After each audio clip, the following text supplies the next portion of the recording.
Greetings, Moonlight citizens. It's your man on the moon, the Moonlight King, and I am proud to report we are on our way to 100 with this here episode, the 98th, count it, 98th Moonlight Kingdom Podcast episode, folks. That's right. In this one, we talk a variety of topics.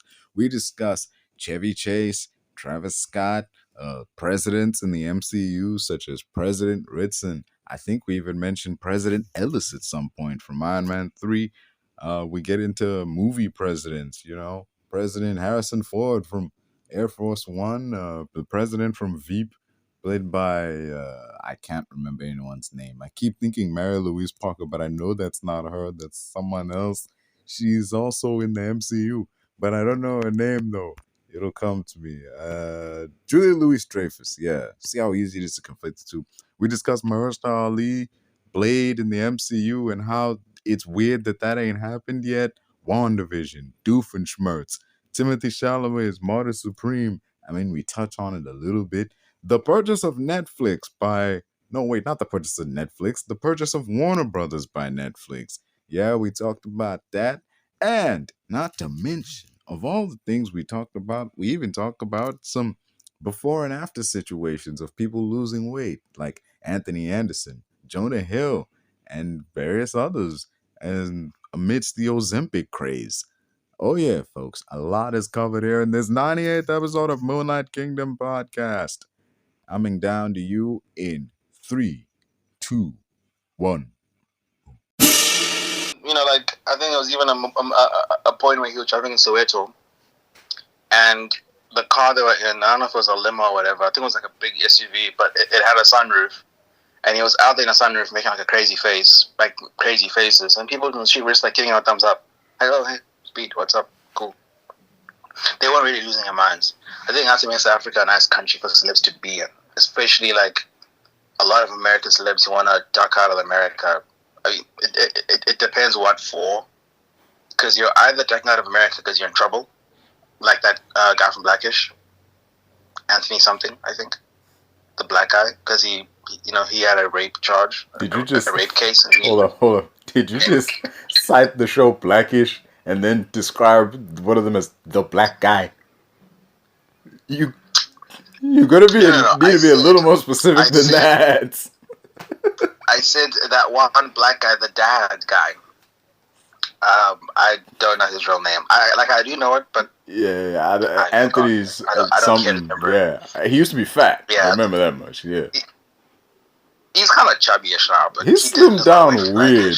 Like he was. He has I think his face is very round, but his body is tiny, which is a crazy build to have. He's slimmed down so. The thing is with him, he lost all the weight, but he didn't put on any muscle. That was so weird. I think because he's a sitcom star, he doesn't really need to. Or rather, he became a sitcom star because obviously he began life in Hollywood, like movies. But I think because he's never really been like a leading man, he didn't really need to get cut. He just needs to lose weight. Because you can't really be fat these days. We're definitely in a fat-phobic society. We have Ozempic. It's definitely if you are fat in Hollywood, your career is tanking. Just look at Jonah Hill. Jonah Hill lost like 120 pounds, and he looks like a LA twink who's been a shut-in for 30 years, and his favorite artist is like Andy Warhol. He looks crazy right now. He looks absolutely crazy. Yeah, the thing that Jonah Hill looks weird now that he's lost all that weight. It's been like people had that same reaction with like Rebel Wilson from like the Pitch Perfect movies when she lost all that weight.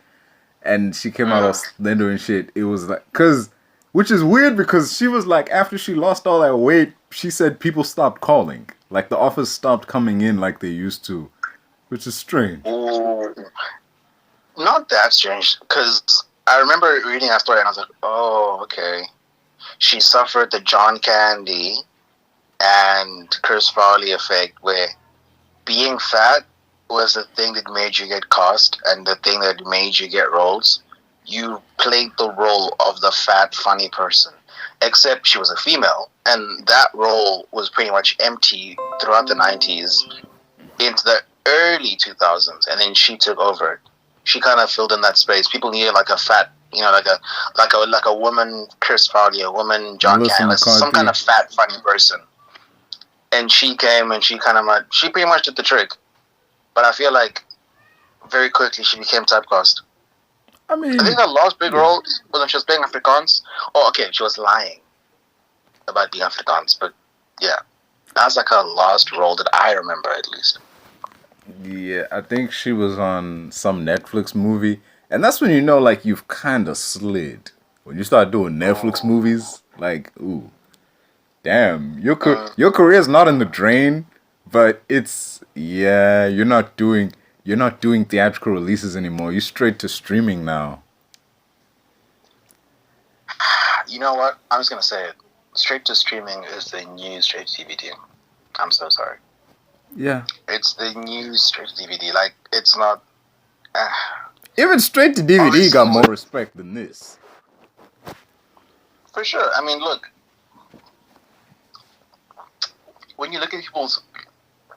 I think when you look at everyone who's angry about Netflix buying Warner Bros. Discovery, it all links back to Netflix's own philosophy on making movies and releasing them. Because they said they focus on the consumer, and from their noticed trends, because apparently they have these trends that they've researched on, apparently, they say, according to their trends, everyone in the demographic of 18 to 35 loves to watch movies at home. According to Netflix, right? This is not propaganda. I mean, we know it is, but they claim it's not. According to their research, their market research, people prefer to watch movies at home, so they will prioritize privatized home releases for big blockbuster action movies. Which for me is a little bit dumb, because we all know that there are some movies that simply have to be enjoyed in cinema. You can't release everything directly to Netflix. Some things need a theatrical release. And people are truly scared that Netflix will pretty much tank WB by, releasing a lot more non-prominent movies directly to the platform. Like, if we're being legit, say this deal happened 2 years ago, right? 2024. Oh my God. That's so crazy. 2 years ago, 2024. That's insane. But anyway, if this deal happened 2 years ago, 2024, Sinners would have 100% come out on Netflix. Oh yeah, 100%. They definitely. Sinners needed theatrical release. Obviously, it still got dogged down by the media, particularly Variety and stuff like that. Very, very, very racist headlines. About how it didn't make this amount of money, how it dropped off in the fourth weekend or some bullshit, how it's not doing as well as Avatar. These racist headlines, super racist. It's fine. Fuck them. We all know Sinners was good, but we see what the industry, particularly the press, and just overall, we do see in real time what they're doing. Firstly, Michael B. got snubbed at the Critics' Choice. TIMOTHEE sweeped. People were very much, fighting for Michael to win awards, win accolades. Luckily, they did sweep at the Astra Film Awards. It's not as prominent, but it's still an award show. They did. I think they got 11 awards at the Astra Awards, and Michael B. got the Best Actor award for Sinners. Now, people see that, and they say, "Oh, well, he's clearly gonna win this, but he's not gonna win the Oscars. He should just forget about it. Timothee's gonna take it for My Supreme." Now, my question is, why is a movie that came out 3 weeks ago, eligible for an Oscar nomination and subsequent win, if we all know that the criterion for Oscars and Grammys is that your piece of art, whatever you submit, has to have been made in the previous season, in the previous release cycle, 2025 in this case. Why is Marty Supreme eligible, and why is it that Timothee could very well win an award for a movie that came out 2 years ago, and people have been speaking about Michael for the better part of a year for Sinners? That's just, for me, it's industry racism. It's pretty fucked up, because people are legitimately saying Timothy is gonna win the Oscar. They're saying he's gonna win the Oscar for My Supreme, which I feel like he does not deserve for this year. He shouldn't even be in the call sheet for this year. He shouldn't. It's a simple fact. He really shouldn't. An artist can't release an album 2 weeks ago, and then 2 weeks later they went and carried for the album. We all know that's not how it works, but seemingly it's gonna be how it works for the Oscars, and I don't really understand that. But yeah, fuck it. You can't drop an album 2 weeks before the Grammys, get nominated in that 2 weeks, and be the guy who wins. It just exactly. I don't really understand, and honestly, I know for a fact Michael probably won't win. We know Hollywood. We know what they do. We know how they snub black people. It's a tale as old as time. They snub black people and white people, but it's mostly black. It's mostly black. You know, Mahershala was like a golden fish. It was a leprechaun at the end of the rainbow. It was something truly rare. It was a Green Book. Yeah, it was. Yeah, it was Green Book. It was what's the other one? The very beautiful story, the LGBT story. What was that? Moonlight. That one. Moonlight. Yes. It was Moonlight. It was Green Book, and what else? I forget. But yeah, Mahershala Ali is a multi-Oscar awarded artist. He was is the operative word. He was a big deal in Hollywood. And they had him spinning his wheels for 5 years in the MCU. 5 years. And you see, the biggest flop is, once you sign on for a movie, you can't accept other roles. You're literally landlocked until that movie happens. Until they produce it, until they do principal photography and all these things, and then the additional reshoots. But after the reshoots, you can do your own thing. That's why we have the Henry Cavill mustache situation. He couldn't do it because it was already filming Mission Impossible, and he couldn't shave his beard. XYZ, we know what happened. But they literally edged him for 5 years. He was unable to get any roles because of his contract, because obviously that's how it is. You can't do any roles while filming this. Yeah. For scheduling conflicts. Notice he 5 didn't. years he was landlocked. He didn't get anything until Kevin Feige and them took Blade off the slate, and next thing you know, he's in that Jurassic World movie. So it's nasty stuff, man. It's literally fucking disgusting. I hate what happened to his career. Like, it's not over. Don't get me wrong. He isn't even 50. He's approaching 50, that's for sure. But he isn't even 50. Like, it's not over for him. But he's not a young guy. That's the problem. With Hollywood, all of your years are important. Every year is so, oh my God, I lied, man. He's 51. He's 51. How tragic. Mahershala Ali is 51 years old. One thing I will say, he's definitely one of the actors, he's definitely in Hollywood, one of the actors whose career began late for them. If you get what I mean. Yeah. Not as late as Morgan Freeman, but still. He blew up at a very late age. He's kind of like Harrison Ford, because Harrison was a carpenter. Like, that was his literally job, and then he got... Yeah. Got cast in American Graffiti. And then Raiders. Oh, yeah. So, yeah. Like, his career began late. It didn't start at, like, 21, like most people. He really did come into the industry as a seasoned adult. And I feel like they really stagnated his career age significantly. Because at 51, who's going to hire you for action movies? Or, I mean, look, most actors today working are over 50. But it's very deliberate dramatic roles. Tom Cruise is still out here. He's 63. Yeah, he's 61. Yeah, 63. This, I mean, unless you're a big guy, like Denzel big, or Tom Cruise big, or The Rock. I mean, he ain't big. I mean, he's like shrunk. Yeah, he's literally. Unless you're as big as those guys, you're not being put in an action movie at 51. That's the problem. I think that's the real issue at hand. You know, even a person like Jeremy Renner, he's not going back into action movies. Like he could if he really wanted to, but he's not really going back.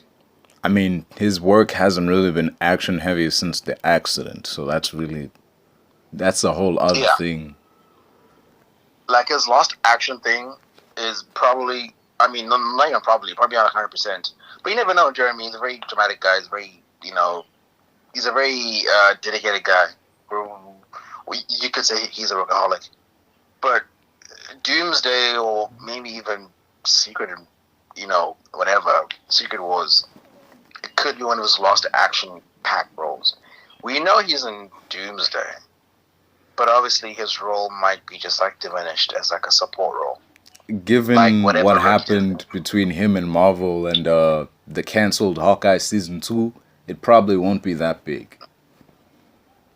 Yeah, it's gonna be low support stuff. Definitely on the vein of like Rhodey and Infinity War, just low support. I mean, come on, he's just a guy. What is he gonna do against Victor Von Doom? Like, what is he gonna do? So he's doing something, but nothing significant. In the 2010s, around about the time they were bringing Ghost Rider into Agents of S.H.I.E.L.D., they were talking to Mahershalaali about putting Blade on, like, giving Blade his own show, like a Daredevil or, Jessica Jones type Netflix show. You think that would have been the better route instead of trying to put him in a movie and all the waiting that went with that? Oh, you mean if like Blade was like a 9-episode show? Yeah. With like what, $40 million episode? 40 because this was Netflix, so I mean, they did like Jessica Jones, they did Daredevil, they did Luke Cage. Okay, are you saying a Netflix run or a Disney Plus run? Disney Plus wasn't a thing back then. This was Netflix back then. That was like, yo, we want to do. They were talking to Marvel and shit, like, yo, we want to do Blade. And it was Mahershala who said that Blade needs to be a movie.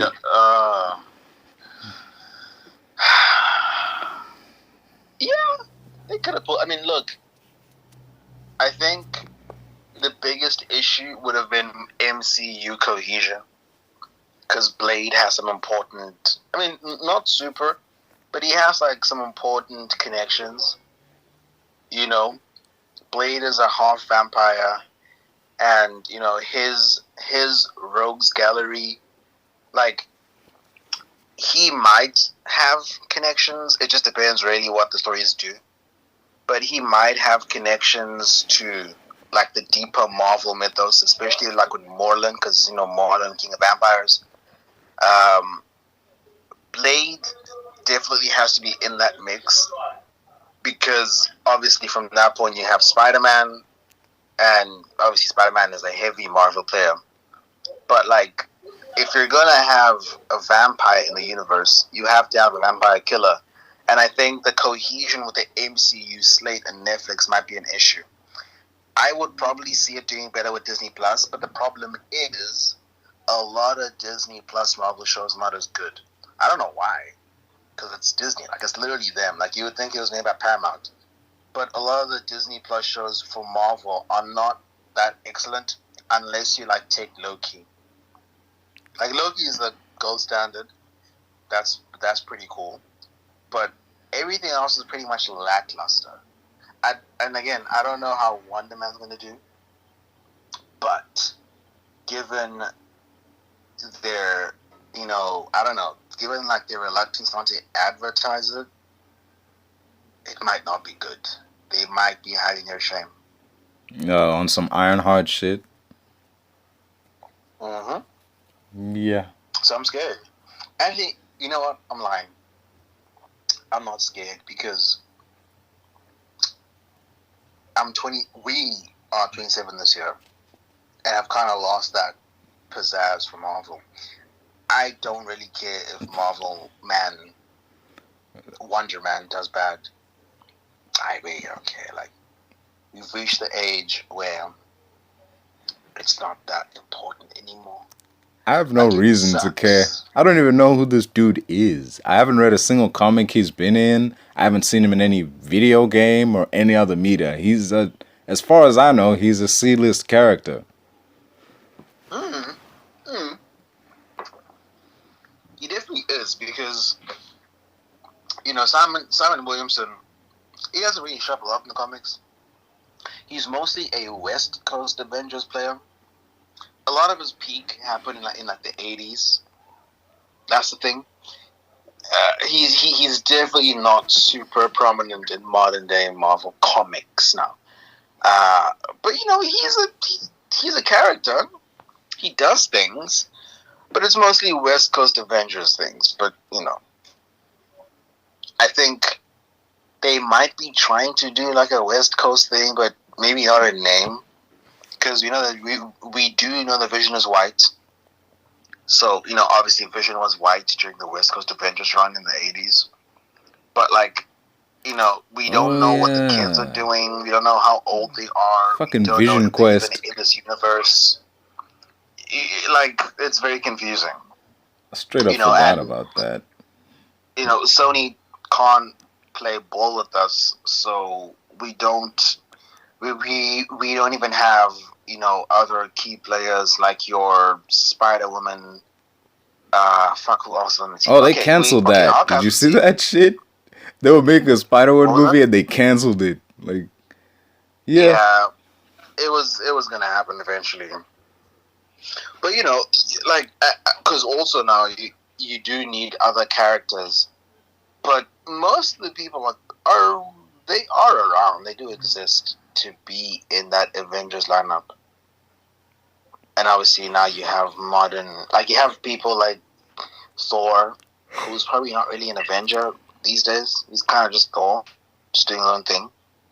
Most Avengers these days are like Earthbound, and they're doing their own thing. They're like, I assume they'll assemble. But right now, I feel like Avengers is pretty much West Coast-ish, because you have Hawkeye, you have Wonder Man, you have White Vision, and you have...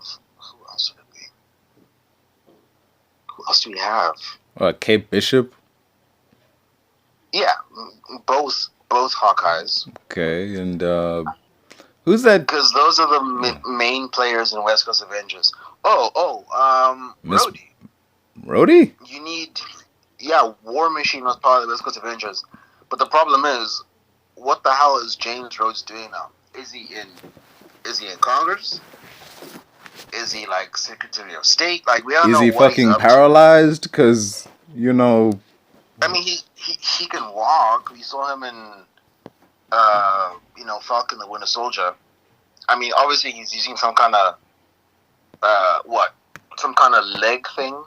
Yeah, like okay, wait. Here's a question: is Falcon the Winter Soldier taking place after Secret Invasion or before? Because if it's after, that's how I'm so out of tune to Marvel. I don't even know timelines anymore. Because it's either Sam is speaking to a Skrull, or Sam is speaking to Urodi or Sanduk Boya from being kidnapped. I don't know which one is which. But either way, we know Rhodey can walk. He has a leg brace thing built by Tony. I'm assuming that's like a permanent brace. Like, he has to wear it always, otherwise he's paralyzed. As you saw in Infinity War when it momentarily broke. Yeah. And stuff. It's likely... This thing is... We don't know when he was taken. That's what fucks all this up. So, we don't know when he was a Skrull or when he was just Rhodes talking and being himself. So, it's like... Yeah, that's the flop. Because now, the way they made it seem in Secret Invasion, it was like, oh, was he taken from Civil War? Because why is he wearing a scrub? Why is he wearing hospital scrubs? But then people say, oh, he's only wearing that because he was going for a checkup in the modern day. Just your routine checkup in the present time. And he was taken then. So people, right, most people, or okay, maybe not most, but some people, they theorize that he was taken at most 9 months ago. Right, 9 months ago. That's it. But the consensus for most people, they believe he was taken since Civil War, which is stupid. Because why would you act paralyzed in Infinity War? Why? And Endgame. Like, why would you act paralyzed and need the suit and, like, crawl out of the suit like a helpless worm when you know you're a Skrull, you know you have super strength, you know you're Spider-Man level, all these intricate things. Plus, years passed between those movies. Yeah. At any point, dude could have said, hey, my back isn't as bad as I thought it was. I'm fine. I can walk now. At any point between those movies. Like, that would have been a good setup for him being a Skrull. Because, oh, no wonder he said that. But he clearly had attributes attributing to a human. So clearly that is the real James Rhodes. That is the real Rhodes. Yeah. And when he was talking to Sam about when he was giving up the shield and he was talking about, like, people like us, I'm just like, if he was a Skrull in that moment, that speech just totally goes out the window. It becomes trash, because, nigga, you're an alien being. What do you mean us? You were not black. You're cosplay. You can become a white man right now. You're not me. Like, you didn't need to come to the museum and give Sam advice. You didn't need to do that, so why would you go out of your way to do that? Like, what? Oh, you can have some sort of good guy? Like, I mean, oh, wow. I just remembered. Sam's, well, not Sam's, but Rhodey's Skrull's a woman. Holy shit. So she, like, is she just like a good person when she's like, you know what? Here's a good comparison. Is she pulling a General, whatever the fuck his name is, from DC? Because obviously she was comforted by the General after Clark died. When, turns out, boom, boom, it's actually Martian Manhunter. Oh, hey, yeah, what about that? That guy. You know? That, yeah. Again, dude, that's a perfect example. That moment between Lois and Martha, that moment is trash now. Like, because it is. It's not Martha. It's just fucking Martian Manhunter. Like, fuck's sake, man. So, it's like, what are we doing here? What are we thinking of? What are we assuming? You know? I mean, I get it. Is it just... In terms of the story, like, I get why you would have that moment. We need to tease Martian Manhunter so that when he shows up at the end, it doesn't feel like he comes out of nowhere. But why here? You put him in this scene? Oh, man. And that is Zack Snyder's decision. That's his creative direction. I don't know, dude. So much for gifted storyteller. I don't know. We could have just had Martha show up. Cross to carry. It would have made so much sense if Martha just showed up on her own to talk to Lois. Yeah, because she cares about her. Like, that was pretty much her daughter-in-law, almost. Plus, it's going to create an awkward moment when they see each other again. Like, Lois is going to be like, oh, hey, thanks for coming by and having that talk with me. Like, Martha's going to be like, what talk? I never, like... You know, she'll be actually emotional talking about, I'm so grateful you came to me in my lowest moment. And she's like, girl, when did I do that? Are you drinking? Like Martha wasn't even in Metropolis because we see her leaving the house, like leaving her house way up in Smallville, like at the start of the movie. So she wasn't even in Metropolis. Like, yeah, it's very weird, man. I don't know. But yeah, it's just the MCU is a mess. What that universe was. Yeah, the MCU and all that. Like, we're back in so bad. But hey, man, looking back at, like, Rhodey and, I don't know, because he was, like, the right hand to President Ritson, but when Ross became president, Rhodey was nowhere to be found. So, did he get fired? Like, did he quit? Like, I don't know. Probably, I don't know. Maybe quit, because he didn't agree with the policy. Because I assume, I mean, Rhodey has alien friends, right? Rocket? Gamora? He has friends. So to hear Ritson say that he is waging war on all aliens, it's probably something that he was like, oh, okay, I don't fuck with this. I actually don't fuck with this. And I would assume he just left. Yeah. Yeah. That's my best guess. That presidency was just so... a part-time Avenger. That was so messy. Like, just... First off, before I get into that... Ritson, like, there's a scene in the hospital where he, like, tells his Secret Service, like, give me your gun. It's like, give me your gun, goddammit. And he takes his weapon from him. Okay, whoa. That would not happen. Yeah. I don't give a fuck what's going on. The Secret Service would not give up his firearm to the president. Exactly. Like, no. Trump cannot just sequester a pistol. He can't. Like, it's their job to protect you. You cannot try and protect yourself. It doesn't work like that. It just doesn't. Like, bruh, like, that didn't make sense. Also, broadcasting from your hospital bed, like, no, dude. Who does that? Why would you... No president would broadcast a speech to his people from his hospital bed while still, like, in bed and shit. Like, that would not happen. You would leave. As a president, they would have you leave. They would set up a proper press conference and shit for you to be at, and you would do it from there. Like, or if you, like, gotta leave the country, they would have you do the shit on Air Force One, like, from a place of safety, not the hospital where you were just attacked. Or, like, some random bunker in Alaska. Yeah. Yeah, they would get you the fuck out of there. They wouldn't be like, nah, I need to address the people immediately. Like, fuck you, man, we gotta go. That can wait. But yeah. You know, the more I think about it, I'm like, looking back at... dead now. Probably. I mean, he was just outvoted. You know, like... Because, like, Brave New World starts and Ross just won the election. So it stands to reason that Nixon only had one term. But yeah. Was it one term?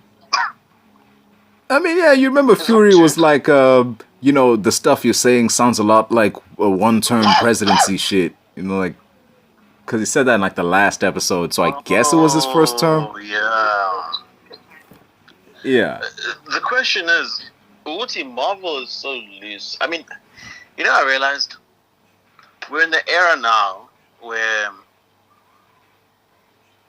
action movies and superhero movies alike don't really care about portraying a U.S. president. Back in the day, every single movie, they were so focused, Obama's president? Cool, we got a black president in the movie. Why? Because he's like an Obama sit-in. You know, because we're in the era of a black president, so you have a black president as well. Look at White House Down and stuff like that. They were so focused with having, like, the political, like, you know, the similarity. They wanted that, association where people would go, oh, look, it's the president. Yeah. Oh, look. Even in the 2010s, when they thought Hillary was going to be president, you saw all those shows that had a woman president in them, like Veep. Exactly. So, yeah. Nowadays, it's like they put a generic white guy. Just a random white guy. They don't really care. I mean, if you really think about it, Marvel didn't even care back then, because in 2010 in Iron Man 2, they had a white president as well. President Ellis. They didn't care about making no black president like an Obama standard. They didn't give a fuck about that. They had a President Ellis, white guy, no black guys at all, not even a black deputy. The deputy was another old white guy. They don't really care. You know, with DC, I don't really know. The president did exist, but he was just a voice on the phone. He was just a voice on the phone that they would call, like, you know, we just got orders from the president, or Mr. President, like, we're ready to launch, or some shit like that. He was just a voice on the phone, so it didn't really matter. See, so, yeah, it's a bit like, it doesn't really matter. I just figured by the time, you know, Secret Wars came out, you know, we'd have, like, a Trump guy. or a Biden guy at least, given the timeline. The problem with We that have like is, some like if you have that kind of president, you have to draw attention to them. You have to make them a key character in the story. Because if you have a president that reflects the president as he is now, he can't just be like a bit character in the story who'll show up in like 2 or 3 scenes and then he's gone. The story has to revolve around him somehow. They gotta have a larger than life personality. Yeah. That fits the real life counterpart. And enough screen time to warrant that personality, yeah. It does make sense why they generally did not go like towards the angle of, oh, this is the president, this is that, but like no. Ultimately it was just like for them they saw it as this is not necessary. We don't really care. Plus Ritson is dead, so that's how you know they really don't care. Because they pretty much pushed Ritson out to have, good old General Ross. Because obviously that's what he usually does in the comics sometimes. Sometimes, not always. But sometimes it's like Wilson Fisk or whatever, or Norman Osborn. I mean, Fisk is mayor. It'd be mostly Osborn who'd be like running for like Senate or something like that. Fisk stops at like the mayor. Because he doesn't want the whole country. He just wants his city. So that's what he cares about the most. Fisk wants a piece of the pie, not the whole pie. Yeah. He wants to control a sizable environment that is built for him, formed for him, and that's everything that he wants. It's like the people, if anything, it's commendable. It's like the people who want to, improve the country and don't want to move overseas when they get their qualifications, stuff like that. They want to put back those qualities back into their city, their hometown, their home village. It's commendable if he wasn't a fucking villain. But yeah, he doesn't want a lot. He's like a Doofenshmirtz, a competent Doofenshmirtz. He wants to take over the tri-state area, except it's Hell's Kitchen, New York, and then New York as a whole. Yeah. Yeah. It's very strange. Like, that always made me laugh, dude. Like, bro was like, yeah, I'm gonna take over the whole tri-state area. If you actually look at his plans don't normally allow him to do that. It's like, you have like a death ray of some kind. Like, what does this death ray do? Oh, it only works on one person at a time. How are you gonna take over 3 cities with a death ray that only hits person like one at a time? You know that's gonna take a while, right? The fact that it's fucking hilarious and shit. But not all of his schemes were about taking over the tri-state area. Some of them were just petty revenge. That's what made him so funny. It's like, oh shit. Yeah, I think Doof had a very nice redemption arc, especially considering that he was a villain, but like in a misguided sense, and he saw that he could still enjoy his life by living his life like this, and still fulfilled him in some capacity. Yeah, it's weird that he had. I always wonder, like, how does this dude have any money? And then I'm like, oh yeah, he doesn't live in that building. That's his building. He's probably a landlord and shit. So like, yeah, that makes sense how he can afford all these innators and all these gadgets and shit. Yeah, that makes sense. But deep down, as villainous as he could be, he's not as bad as the other villains in the show. Because even he would realize, like, yo, these motherfuckers want to take over the world. Like, that's a bit much. Yeah. Yeah. Yeah. So, yeah, I think Doof might be those villains that have one of the best redemption arcs ever. Now that I think about it. Any thoughts on the... His daughter loves him. Yeah. He managed to turn over a new leaf. He's cool with his ex-wife. He's cool with his, arch nemesis. He's done some good. He has quite a pretty good story arc. Now I think about it. When you look at Doofenshmirtz and Perry the Platypus, I see it more like a Tom and Jerry thing. They don't hate each other, but given their respective roles, they have to they have to be at beef with one another. But they do have those moments where it's just like, because there was a moment where his Aneda was destroyed, the day was saved, and like I don't know what happened, but someone said that like someone made him feel like he wasn't evil enough, and then he looked over and said, "You think I'm evil, don't you, Perry the Platypus?" And he gave him a thumbs up. It was just like, "Thank you, Perry the Platypus. Yeah. Thank you."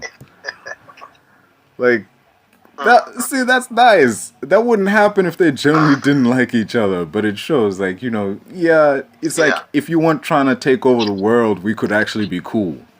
I mean, the city. Like, yeah. Yeah. It's funny. Is the remake still making episodes? I haven't heard much about it. It seems like when most shows come out as like a revival, not a reboot, they have a lot of hype, and then they kind of die out after a month. Like it happened with Futurama, because they brought it back. Pretty sure it's ended definitively now, but they did bring it back recently. It ended, I think. Gumball came back. It's still going. It's pretty hyped on Twitter right now. But Facebook also came back. Like, we know that. Yeah. It also came back for a revival, and it's been quiet now. I don't know what's happening with it. Because it was last year that they dropped the 10 episodes of the new season, and that was it. Yeah. Like, you'd think with a show as popular as Phineas and Ferb, they'd be like, oh, and we're announcing that we just signed on for like 2 more seasons. But like, nah, it was season 5, 10 episodes, and then quiet. Exactly. It says a lot that they dropped it on Disney Plus and not the Disney Channel. How do you feel about that decision? It's weird because this is like making it, because this show started on the Disney Channel, and all the reruns are on Disney Channel, and even the spin-offs like Milo Murphy's Law are on Disney Channel. But then it's like, all right, season 5 of Phineas and Ferb, we're reviving the show, but we're gonna put it on Disney Plus. That's weird. Why would you do that? Most of your fan base is over on the Disney Channel, like, so sticking it on Disney Plus, it's like, I don't know, making it straight to streaming instead of giving it episodic releases. I don't know, I feel like they sort of just dumped it. Yeah. Yeah. Yeah, it says a lot with TV shows, because a show like Phineas and Ferb isn't designed to be binged. So to put it all on streaming all at once, it shows a lack of faith. Like, we don't think anyone's gonna watch this week to week like they did back in the day. Let's just drop all the episodes at once. Yeah. It's strange. If anything, a weekly release would have been better for the hype of it. Yeah. The worst thing you can do to your show is just drop everything all at once, which I hear is what Marvel is planning to do with Marvel Man. Wonder Man. I keep saying Marvel because it's fucking Marvel. But yeah, that's what they're trying to do for Marvel Man. You know what I mean? It's for me, it's killing the show. It's killing it before it even has legs. Because we will talk about it for one day on Twitter, YouTube, Reddit, whatever, and it will stop.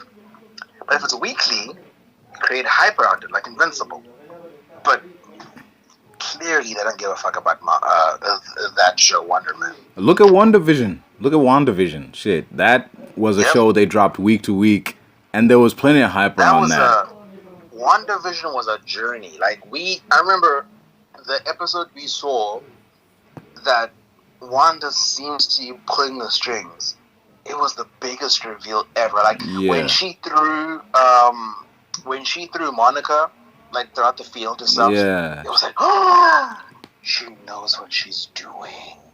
It was the biggest, dude, you had new rock stars making videos about it. You had Emergency Awesome. Every single person on YouTube was, dude, we made fucking conversations about that shit.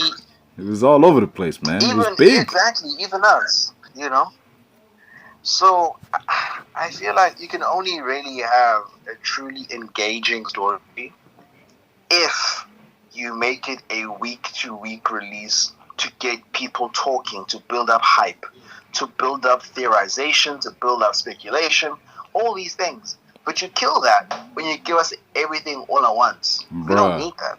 Just plus, remember when Pietro showed up and it was Evan Peters? People went nuts. But imagine how whack Dude. that would have been if they dropped it all at once and then you saw Pietro and you immediately cut to next episode. Like if we knew about it the first day the show came out, like, Yeah. oh, hey, it's Evan Peters. For a second, it looked like he was going to be the original Pietro, which is played by, the groomed actor Aaron Taylor Johnson. But oh my God, from behind, oh my God, it looked like him, but it's not. It's Fox Pietro. That just would have been a random thing glossed over if the whole show came out in one day. you would have seen But that it wasn't. as the thumbnail to a YouTube video. Like, cause you remember with we were coming out of No Way Home and Daredevil was still no, wasn't it was Hawkeye, yeah, and there was all this talk like, is Fisk gonna be in Hawkeye? Is Fisk gonna be in Hawkeye? Like, are they gonna tease him in the post credits for No Way Home? And then randomly you just opened YouTube, blam, there it was in the thumbnail saying Fisk is in the final episode of the Hawkeye TV show. Like, Yeah, it was like a big thing. I was like, oh, and I remember I got spoiled. I think we were at Starbucks. yeah, right? we were like literally in Starbucks. line, and right there, the moment you opened YouTube, first thing you saw, And it was like- Fisk. There, I was like, fuck. But it was so nice to watch because I did at some point like forget about it a little bit. But then I remembered, oh yeah, I did see this earlier at Starbucks. I was spoiled. But it was like later that evening. I think it was tomorrow. I don't know. But yeah, like we need those moments, and we can't like. Obviously, the trailer for Wonder Man and stuff, the teaser. We're seeing Simon as an actor. He's doing this, he's doing that, and we also see when he uses his powers. I don't think the show will be as cut and dry as what we see. There definitely will be some twists and turns, like, oh, how did he get his powers? Was he experimented on? Who gave him his powers? Was it the power broker? Was it S.H.I.E.L.D.? Was it, like, who gave Simon Wilson his power? Like, obviously there might be some, like, explanation for that. Because clearly, he is acting in this character, this 70s whatever character that he is so idolized. But he already has his powers. It's not like the show is telling us the journey of him getting his powers. The show begins with him already having his powers. But he hates them. Because obviously, Wonder Man, Simon Williamson, in the comics, he does have his powers, like, very early on, but he's still an actor first. But then even after getting his powers, he continues to be an actor. And the Disney Plus show is exploring that specific perspective of he's still doing acting, but niggas as powerful as like fucking the Sentry. I mean, okay, not quite the Sentry, but like he's up there. He's a powerhouse, So it's pretty interesting that this guy who's so powerful, who's like as powerful as a Hulk, is choosing to live a normal life, hiding a secret almost, like in that way. And then eventually it's going to be like, okay, now he has to step in the spotlight. Now he has to be a hero. Because something is happening and it needs his powers. But all of that stuff would have been so interesting had we have seen it week by week. Oh yeah, it should be. I don't know, but what it is with the dude and like the hidden nature of his powers, I feel like it's taking a page out of the Sentry, almost. Like, cause in the initial trailer, it was kind of hinting that he didn't know he had powers, but he was continuing on like with a normal life, and there were those dudes who were talking to Trevor Slattery that were like, "Hey, this dude you're interviewing for the role," and it's like, oh. So other people know that he's got these powers, but he doesn't, and he's just blissfully unaware, like, how the Sentry would, like, he didn't know he had that dark half to him. But it's just, I don't know. I don't think it works for Wonder Man, for him not to know that he has these powers. So, I don't know, we'll see. Like, they kind of tried to do the same thing with Ghost Rider a while back, because Except with Ghost Rider, it was actually pretty good. Cause see, Johnny Blaze had this horrible crash. Like he was all fucked up, and he like got amnesia, and he woke up in this town, and he's just like he just decided to stay there and like go about living life. He like met this woman, and everything seems cool. But every now and then, like he starts out of the corner of his eye, like he sees like weird shit, like weird demonic shit. And if you don't know Ghost Rider, you kind of curious, like, okay, what's going on? What's with this dude? Why You're is gonna everything? freak out. Yeah, like you're trying to wonder what the fuck is Also, happening. Yeah. Did you hear that? It's like it's a toss up between Cage, OG, and Gosling. Did you hear about that?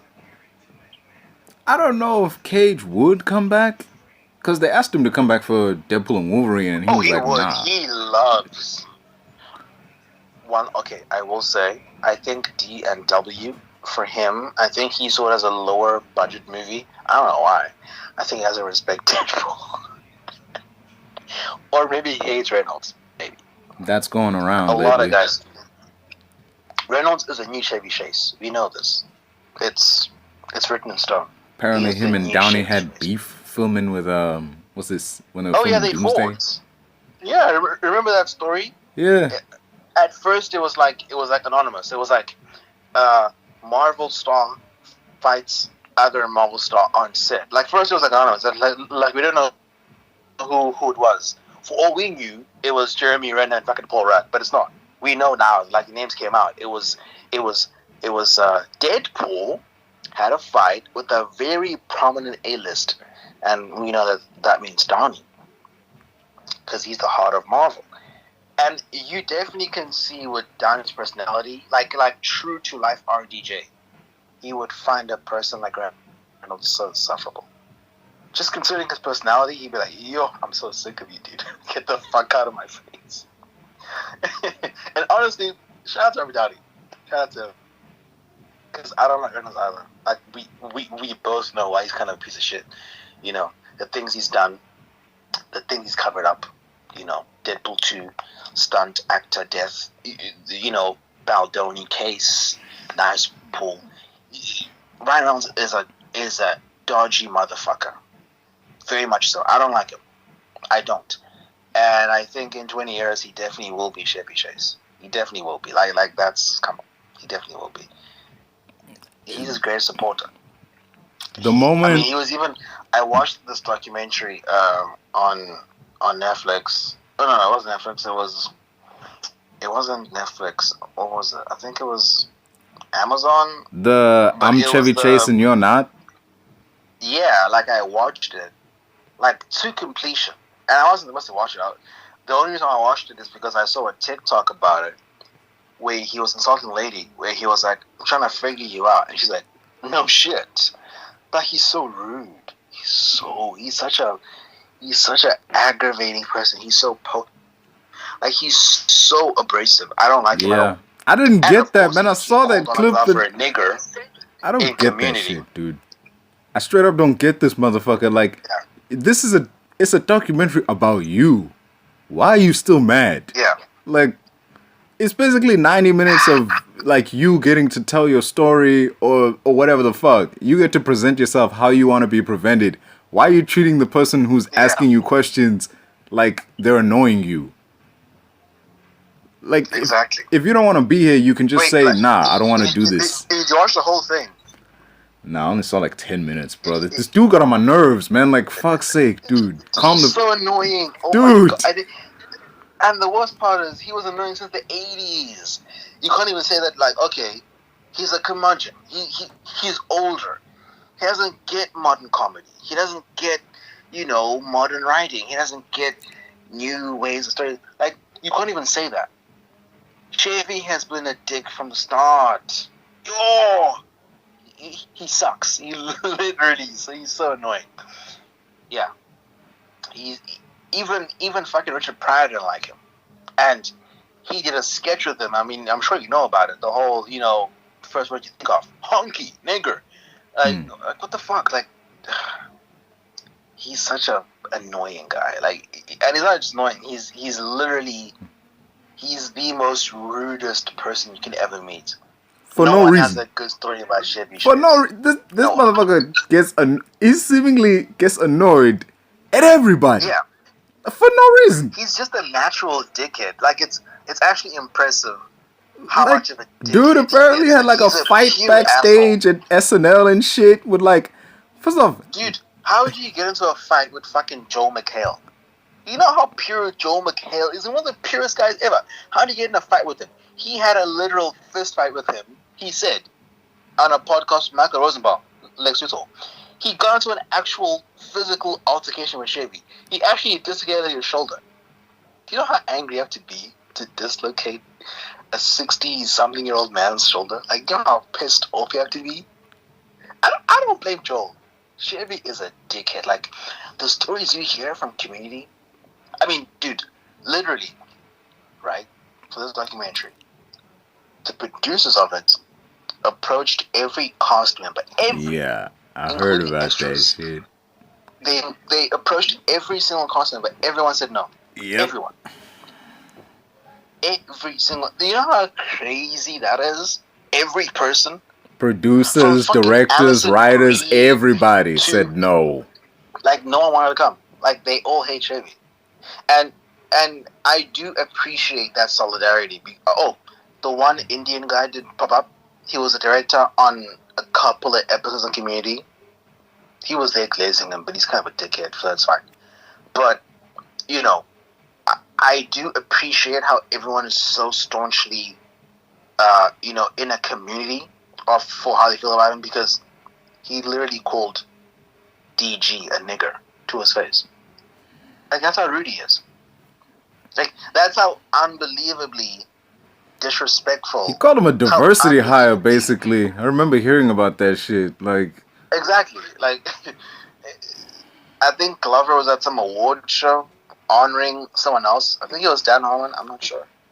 And he made a joke about, Chevy Chase. Like, Chevy had a very, very big career in the 80s.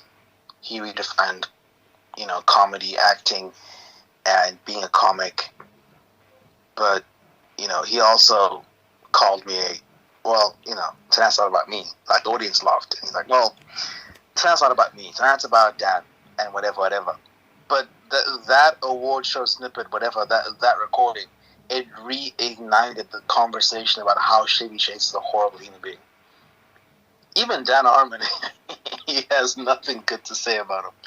They literally said, I remember he was like, in an interview, Dan Harmon said that in an interview, on Chevy's last day in Community, because he was fired, he got the whole cast.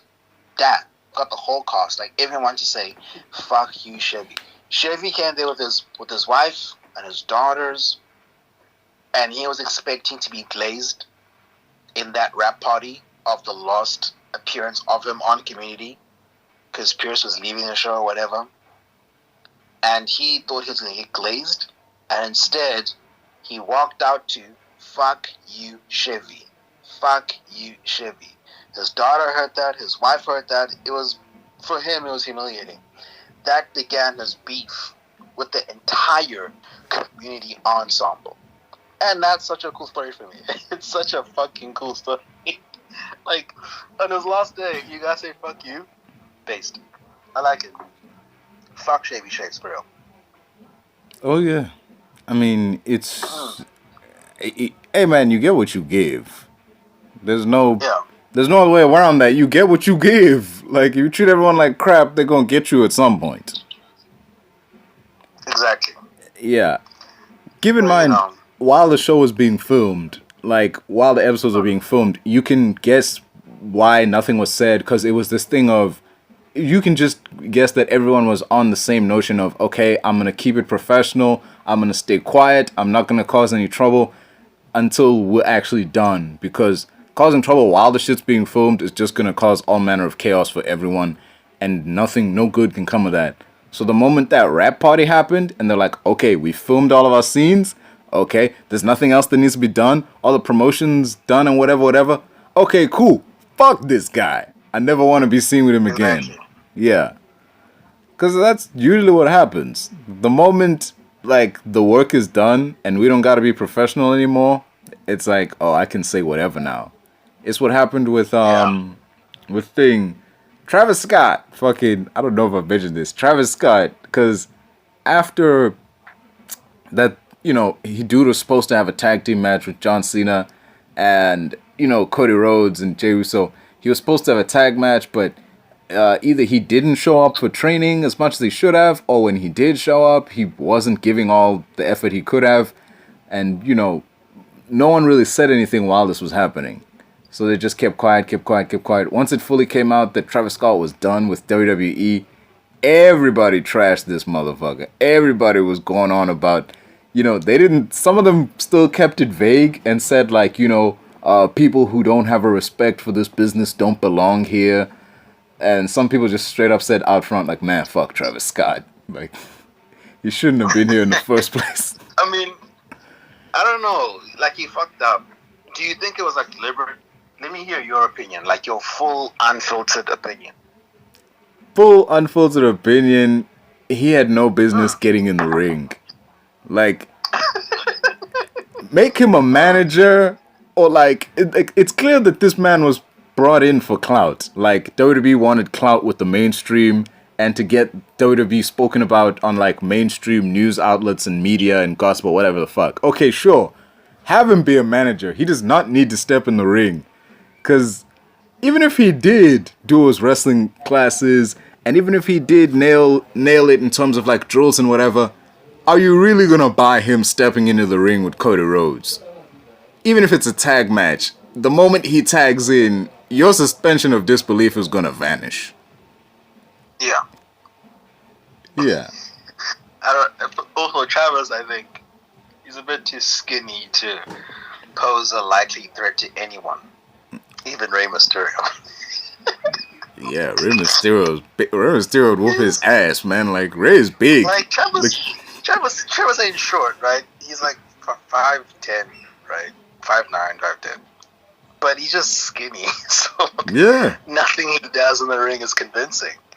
Travis is like 150 pounds of pure nothing. So, yeah, I don't man. really understand why they had him in the ring doing all that. To the point where he injures other wrestlers. So stupid. Yeah. Apparently, I heard he like busted Cody Rhodes' eardrum, dude, when he like slapped him. I'm just like, Yeah. dude, this whole Dude, thing. what the fuck? I saw dudes online were like, Travis Scott knows this is fake, right? Like, this nigga. He was already high as hell off of codeine and weed. And he was like, yeah! Bam! Socked him for real. He's just stupid like that. I can imagine him raging. Because he loves to rage. Like, grown man, mind you. Uh-huh. But he loves to rage. Dude, every shot he was in the WWE, he felt like the odd man out. Remember that photo? It was him, John Cena, and The Rock. And I'm just looking and I'm like, why are you here? I get why The Rock is here. I get why John Cena's here, but why are you here? You immediately look like the odd man out. Like, because The Rock is huge. Cena's huge. And then you get Travis Scott. It's like, I don't know, man. He looks like a rogue fan. He even has like a toy. He even had his own toy belts. The fuck, man? It's like, very strange. That was so unnecessary. Giving him his own belt, like, that was so unnecessary. Like, you can buy that shit. You can buy that shit at the WWE shop, man. Like, bruh, is you serious? Why? Why are you here? Oh, shit. Whatever, man. It's in the past, dude. It's in the past. It is what it is.